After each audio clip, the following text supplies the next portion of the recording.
আমি একটি কথা থেকে অন্যদিকে গিয়েছিলাম যে এক ভদ্র মহিলা আমার কাছে এসেছেন ইসলাম গ্রহণ করবার জন্য। আমি তাকে জিজ্ঞাসা করলাম, এফিডেভিট সব কমপ্লিট করেছেন এবং আইনি সমস্ত পদক্ষেপগুলো শেষ করেছেন, বললাম যে আপনি ইসলাম কেন গ্রহণ করবেন? যারাই আমার কাছে এই টাইপের আসে আমি জিজ্ঞেস করি, কারণ আমার তো জানা আছে যে বাংলাদেশের আমাদের মানুষের প্র্যাকটিস দেখে তো তার ইসলাম গ্রহণ করার কথা না, আরও ইসলাম থেকে পালানোর কথা। কেন গ্রহণ করেছেন? তো তিনি বললেন, ইসলাম সম্পর্কে আমি বই পড়েছি, এই বই আমাকে প্রভাবিত করেছে। আবার কোনো কোনো ব্যক্তিকে আমি দেখেছি, তাদের ব্যক্তিত্ব দেখে, নিশ্চয়ই সেরকম ব্যক্তিত্ব খুবই কম, দেখে আমি প্রভাবিত হয়েছি। গোটা পৃথিবীতে আপনারা বিশেষ করে পশ্চিমা দুনিয়ার খবর রাখবেন নিশ্চয়ই, সেখানে প্রতিদিন ইসলামে আসা মানুষের সংখ্যা বেড়ে চলেছে এবং পুরুষদের চাইতে মেয়েদের মধ্যে ইসলাম গ্রহণের সংখ্যা অনেক বেশি, প্রবণতা অনেক বেশি। কেন? যেখানে নারী অধিকার নিয়ে এত কথা বলা হয়, নারীদের অধিকার দেওয়ার জন্য এত আয়োজন নেওয়া হয়, এত উদ্যোগ নেওয়া হয়, সেই সমাজে কেন, সেই সমাজের নারীরা কেন ইসলামে আসছে এবং সেখানকার মুসলমানরা কেন ইসলামে আসছে, এই বিষয়টা নিয়ে আমি একটু স্টাডি করার চেষ্টা করলাম। আমার কাছে দুটি জিনিস পরিষ্কার হয়েছে। নাম্বার এক, তারা কোরআন পড়ে।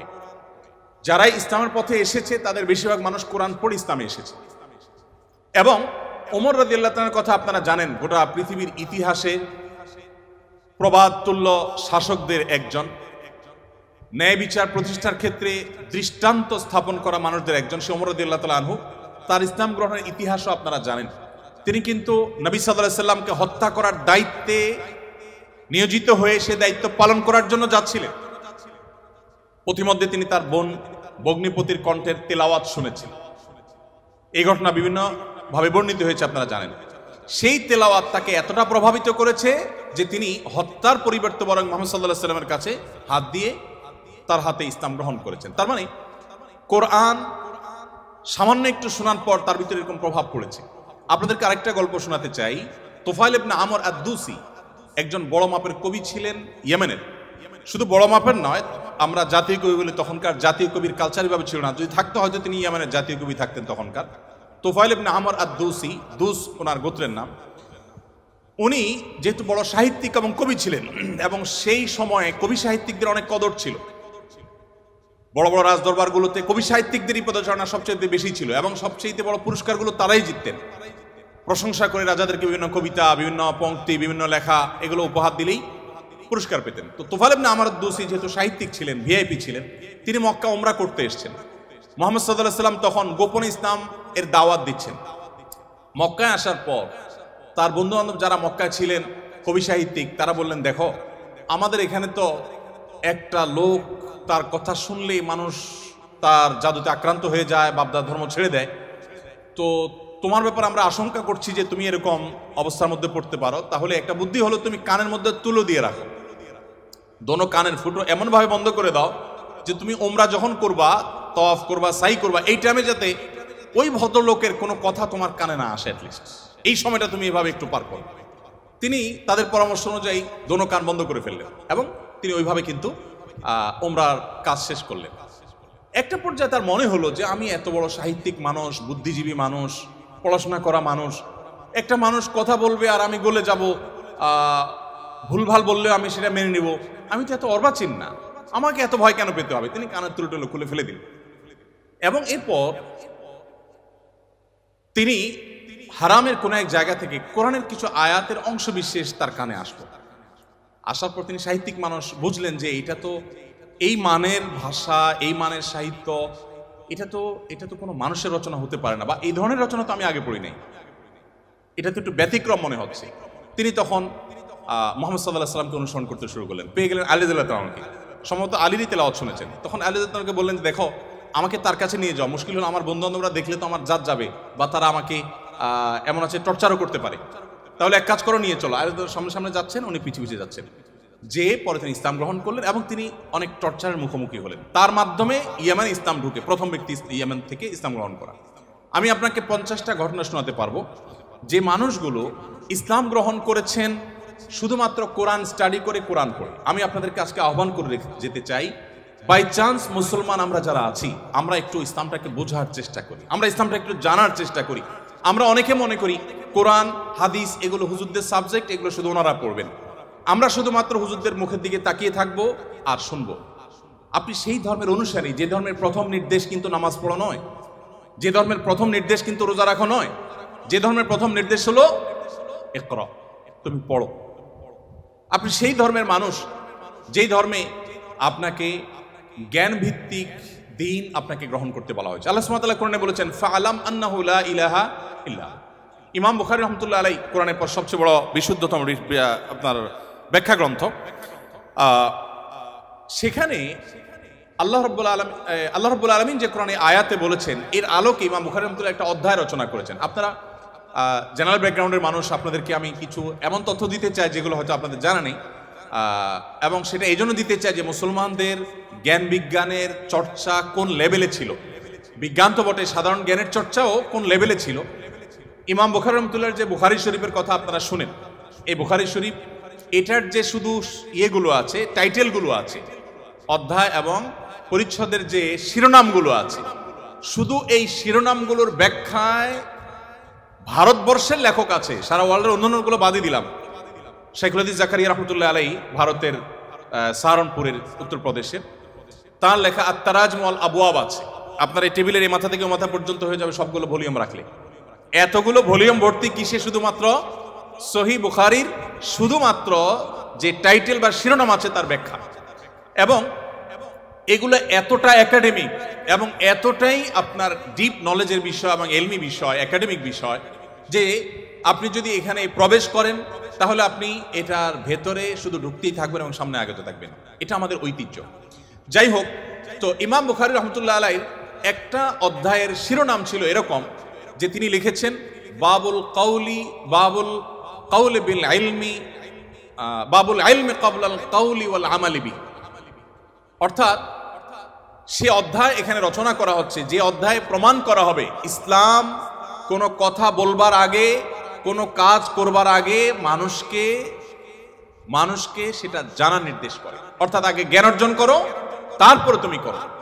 ইভেন আল্লাহ সুবহানাহু ওয়া তাআলা কোরআনে বলছেন ফাআলাম আন্নাহু লা ইলাহা ইল্লাহ, আল্লাহ ছাড়া সত্যিকার ইবাদতের উপযুক্ত আর কেউ নেই, এই কথার জ্ঞান তুমি অর্জন করো। দেখুন, আল্লাহ সুবহানাহু ওয়া তাআলা কিন্তু বিশ্বাসের কথাটাই বলছেন, কিন্তু জ্ঞান দিয়ে বলছেন। তার মানে তুমি জানো কেন আল্লাহ ছাড়া সত্যিকার ইবাদতের উপযুক্ত থাকতে পারে না, কেন একাধিক স্রষ্টা থাকতে পারে না, কেন তুমি সেই জিনিসটা জানার চেষ্টা করো। কেন বলতে আমি এখানে আল্লাহ সুবহানাহু ওয়া তাআলা দর্শন জানতে নির্দেশ করেছেন তা নয়, আল্লাহ বলেছেন যে এই বিষয়ের স্বচ্ছ ধারণা এবং ইলম যেন আমাদের মধ্যে আসে। কিন্তু দুঃখজনক, আমরা কোরআন পড়ি না, আর পড়লেও বুঝে পড়ি না। পৃথিবীতে সবচেয়ে বেশি পাঠ করা হয় যে গ্রন্থ সেটা কোরআন। কোরআনের চাইতে বেশি পাঠ করা হয় সর্বযুগে সর্বকালে এরকম আরেকটি গ্রন্থ পৃথিবীতে নেই যে এত বেশি পরিমাণে পাঠ করা হয়। আর দুঃখজনক সত্য এটাও যে পৃথিবীতে না বুঝে পাঠ করার ক্ষেত্রে কোরআনের চাইতে আর বিকল্প বা আরেকটা গ্রন্থ আপনি খুঁজে পাবেন না। কোরআনই একমাত্র গ্রন্থ যে আমরা মুসলমানরা সেটাকে না বুঝেই শুধুমাত্র পড়ি। হ্যাঁ, কোরআন না বুঝে পড়লেও আপনি সওয়াব পাবেন, এটা একটা কাজ হবে। না বুঝে পড়লে কি লাভ হবে আমরা অনেকে বলি। আজকাল আপনারা জানেন অনেক টেকনোলজি আবিষ্কার হয়েছে, আপনারা টেকনোলজির লোক, যে একটা সিম্পল জিনিস আমাদের সবার হাতে হাতে আছে, স্মার্টফোন। আমরা যদি বলি হাই শ্রী কল অমুক, সাথে সাথে কিন্তু আপনার কোনো টিপাটিপি ছাড়াই সেই অমুককে কল করবে, মোবাইল করবে না ডিভাইস।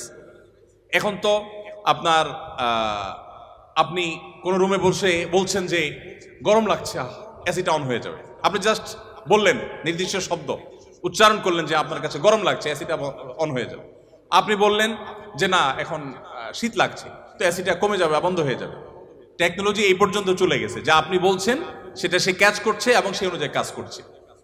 তো এই যদি টেকনোলজির কারামতি হয় তাহলে কোরআন আপনি পাঠ করছেন, এমনকি এমনও হতে পারে কোনো মানুষ কিছু নির্দিষ্ট ওয়ার্ড উচ্চারণ করছে, সেটা মিনিং বুঝে না, কিন্তু ওই ডিভাইস তার মিনিং বা ওই যন্ত্র তার মিনিংটা বুঝে এবং সেটা সে ক্যাচ করে কাজও করে ফেলেছে। সে কিন্তু যা বলেছে নিজেও বুঝে নেই, তারপরও কাজ করেছে। কোরআন তেলাওয়াত করে ফু দিলে অনেক অসুখ, অনেক দুঃখ, অনেক কষ্ট, মানুষের শারীরিক অনেক কষ্ট লাঘব হয়। কিভাবে হয়? আপনি যদি এটা নিয়ে বৈজ্ঞানিক গবেষণায় নামেন তো আপনি কোনো সূত্র হয়তো খুঁজে পাবেন না, কিন্তু আপনাকে আমি যে পয়েন্টটা বললাম এই পয়েন্ট থেকে যদি আপনি আগান আপনি দেখবেন যে এরকম বহু লজিক আপনার সামনে হাজির হয়ে গেছে। যাই হোক, তো আমি যেটা বলছিলাম যে কোরআন আপনি না বুঝে পড়লে সওয়াব পাবেন, কিন্তু এই জন্য কোরআন আসেনি। আল্লাহ সুবহানাহু ওয়া তাআলা কোরআনে বিভিন্ন জায়গায় বলেছেন লিয়াদাব্বারু আয়াতি, এই কোরআন দেয়া হয়েছে তোমাদেরকে যাতে এর আয়াতগুলো নিয়ে তোমরা গবেষণা করো, তোমরা যাতে ভাবো, তোমরা যাতে চিন্তা করো, তোমরা যাতে ভাবনার জগতে প্রবেশ করো। তো এই কোরআন ভাবনা বা গবেষণা তো অনেক পরের কথা, এর কথামালা তো আমাকে আগে বুঝতে হবে। আমি আজকে অনুষ্ঠানের মাধ্যমে আপনাদের সবাইকে উদাত্ত আহ্বান রাখতে চাই, আসুন কোরআন শুরু থেকে শেষ পর্যন্ত একবার অন্তত পুরো কোরআনটা আপনি ধীরে ধীরে অল্প অল্প করে 5টি আয়াত করে 10টি আয়াত করে আপনি পড়ুন এবং বোঝার চেষ্টা করুন। কোন একজন সাহাবী বলেছেন শুধু সূরা বাকারা পড়তে তার কয়েক বছর লেগেছে। আমরা তো 2-3 দিনে কোরআন খতম দিয়ে ফেলতে পারি, তাই না? তার শুধু সূরা বাকারা পড়তে টানা কয়েক বছর সময় লেগেছে। কি করেছেন তিনি? প্রতিটা আয়াত পড়েছেন, এ সম্পর্কে জেনেছেন, ভেবেছেন, এখান থেকে তার নেয়ার কি আছে সেটা নিয়েছেন, নিজের মধ্যে ইমপ্লিমেন্ট করেছেন, দেন তিনি সামনে অগ্রসর হয়েছেন। এভাবে এগোতে গিয়ে তার একটা সূরা শেষ করতে কয়েক বছর সময় লেগে গেছে। কোথায় আমাদের কোরআন অধ্যয়ন? আমি আপনাদেরকে বলেছি, এখনো পৃথিবীতে যারা ইসলামে আসছে, পশ্চিমা পৃথিবী বলুন, আমাদের এই অঞ্চলে বলুন, তাদের নিয়ে আমার যে সামান্য পড়াশোনা বা ঘাটাঘাটি আছে, সেটার আলোকে আমি নিশ্চিত হয়েছি অনেকখানি যে তারা বেশিরভাগ মানুষ আমাদেরকে দেখে তো আসার প্রশ্নই ওঠে না, কারণ আমাদের মুসলমানদের মধ্যে এমন কিছু নেই যেটা দেখে সে ইসলামে আসবে, ম্যাক্সিমাম মুসলমানদের অবস্থা। কিন্তু তারা ইসলামে এসেছে কোরআন পড়ার পর। ফ্রান্সের একজন পলিটিশিয়ান, তিনি কট্টর ইসলাম এবং মুসলমানদের সমালোচক ছিলেন এবং বিদ্বেষ পোষণ করতেন রীতিমতো। আমি একসময় আমার ফেসবুক প্রোফাইলে তাকে নিয়ে অনেক লেখালেখিও করেছি। বেশ কিছুদিন আগে আমার অফিসে এক ভদ্রলোক আসেন, রিটায়ার্ড আর্মি অফিসার, আমাকে প্রসঙ্গত বললেন যে এরকম এক ভদ্রলোক ফ্রান্সে ছিলেন, এই নাম তার, তিনি ইসলাম গ্রহণ করেছেন এবং তিনি একটা বিষয়ে অ্যাডভাইস করেছেন। আমি একটু কৌতূহল হয়ে দেখলাম, আমার এর আগে জানা ছিল না, ভিডিওটা ভালো করে দেখলাম ইউটিউবে, দেখলাম যে সেই ভদ্রলোক যিনি ইসলাম এবং মুসলমানদের কট্টর সমালোচক ছিলেন, তিনি একটা সময় ইসলাম গ্রহণ করেছেন। আমি জিজ্ঞেস করলাম যে তিনি ইসলামে আসছেন কি কারণে? তো তার বক্তব্যই শুনলাম, তিনি বলছেন যে আমি ইসলাম এবং মুসলমানদের ত্রুটি ধরার জন্য আমি কোরআন পড়া শুরু করলাম। কোরআন পড়তে পড়তে পড়তে আমি যতই এর ভেতরে প্রবেশ করলাম ততই আমি কোরআনের কাছে সারেন্ডার করতে বাধ্য হলাম, আমি কোরআনের কাছে নিজেকে সমর্পণ করতে বাধ্য হলাম। তো আলহামদুলিল্লাহ, তিনি যেভাবে ইসলাম গ্রহণ করেছেন এবং আলোকিত হয়েছেন কোরআন দ্বারা, আমার বিশ্বাস আমরা যদি অ্যাজ এ মুসলিম আমরা পড়াশোনা করি মুসলিম হই, আমরা বুঝে শুনে মুসলিম হই, আমাদের ইসলাম গ্রহণটা যদি বাই চান্স না হয়ে বাই চয়েস হয়, অর্থাৎ আমরা জেনে শুনে মুসলমান হই, তাহলে সেটা আমাদেরকে অনেক বেশি উপকার দিবে।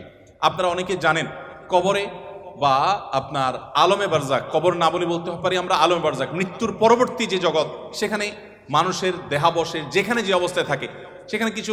আমাদের এই ভিডিওটি যদি আপনার ভালো লেগে থাকে তাহলে ভিডিওতে একটি লাইক দিতে পারেন এবং আপনার প্রিয়জনদের সাথে শেয়ার করতে পারেন, এবং এইরকম আরও ভিডিও পেতে আমাদের ইউটিউব চ্যানেলটি সাবস্ক্রাইব করে পাশে থাকা বেল আইকনটি অন করে দিন।